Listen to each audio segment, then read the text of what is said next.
დიდ ბრიტანეთს ოფიციალურად ახალი პრემიერ-მინისტრი ყავს მე-6 ბოლო 10 წელიწადში. გაერთიანებული სამეფოს მეფემ ჩარლზ მე-3-მ ენდი ბერინჰემს ოფიციალურად დაავალა ახალი მთავრობის ფორმირება. დიდი მანჩესტერის ყოფილმა მერმა ლეიბორისტული პარტიის თავმჯდომარის პოსტი კირ სტარმერისგან 17 ივლისს გადაიბარა. 3 დღის თავზე კი დაუნინგ სტრიტის კაბინეტიც. მთავრობის მეთაურის რანგში დაუნინგ სტრიტის 10 ნომრის მიმდებარე ტერიტორიიდან კირ სტარმერმა მოსახლეობას ბოლოჯერ მიმართა. ჩემთვის უდიდესი პატივი იყო მემსახურა თქვენთვის და ამ დიდებული ქვეყნისთვის პრემიერ-მინისტრის რანგში. დარწმუნებული ვარ, რომ დღეს ბრიტანეთი უფრო ძლიერი და უფრო სამართლიანი ქვეყანაა, ვიდრე 2 წლის წინ იყო. ჩვენი ეკონომიკა გაძლიერდა, საჯარო მომსახურება გაუმჯობესდა და სამედიცინო მომსახურების მოლოდინის დრო ბოლო 17 წლის განმავლობაში ყველაზე მეტად შემცირდა. ყოველდღიურად უფრო და უფრო მეტი ბავშვი ახერხებს სიღარიბიდან თავის დაღწევას. იმიგრაცია მნიშვნელოვნად შემცირდა.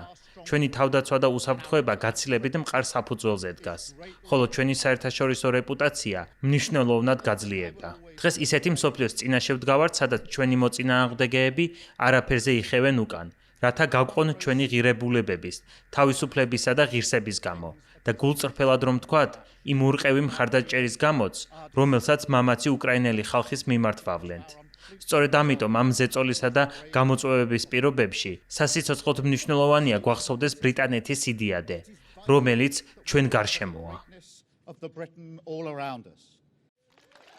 წინამორბედმა მემკვიდრეს თანამდებობაზე წარმატება უსურვა, რომელმაც თავის მხრივ თქვა, რომ ბრიტანულ პოლიტიკას სტაბილურობა და პასუხისგებლობა უნდა დაუბრუნდეს და რომ ქვეყანამ უნდა აღიაროს მის წინაშე არსებული გამოწვევები.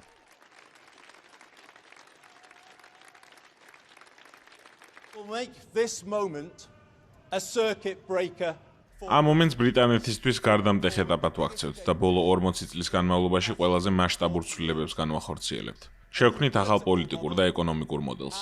1980-იან წლებში ბრიტანეთმა არაერთი მცდარი ნაბიჯი გადადგა. პოლიტიკური ძალაუფლება ცენტრალიზდა, ეკონომიკური ძალაუფლება პრივატიზირდა.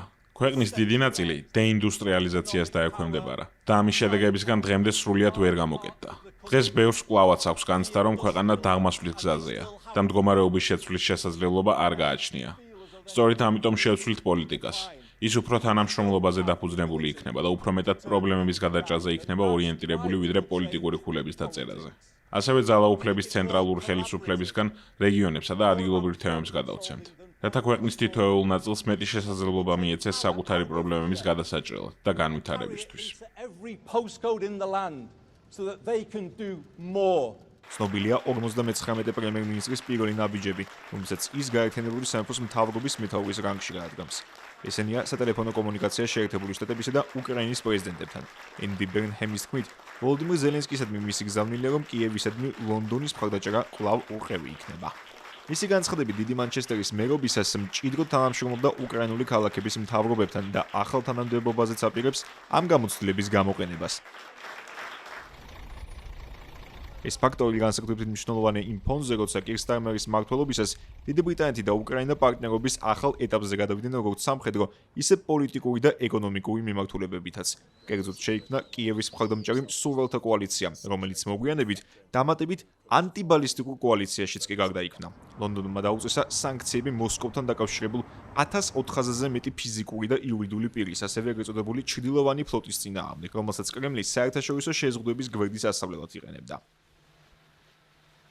ანალიტიკოსების თქმით, დიდი ბრიტანეთის ახალი პრემიერ-მინისტრი ევრობლოკთან უფრო მჭიდრო კავშირების ჩამოყალიბებას გააგრძელებს, განსხვავებით კირ სტარმერისგან, რომელიც მათი აზრით ამ გზაზე ბოლომდე წარმატებით ვერ გამოირჩეოდა. საგულისხმოა, რომ ბრიუსელთან დაახლოებას ლონდონში უმრავლესობა მიესალმება და აუცილებლადაც კი მიიჩნევს.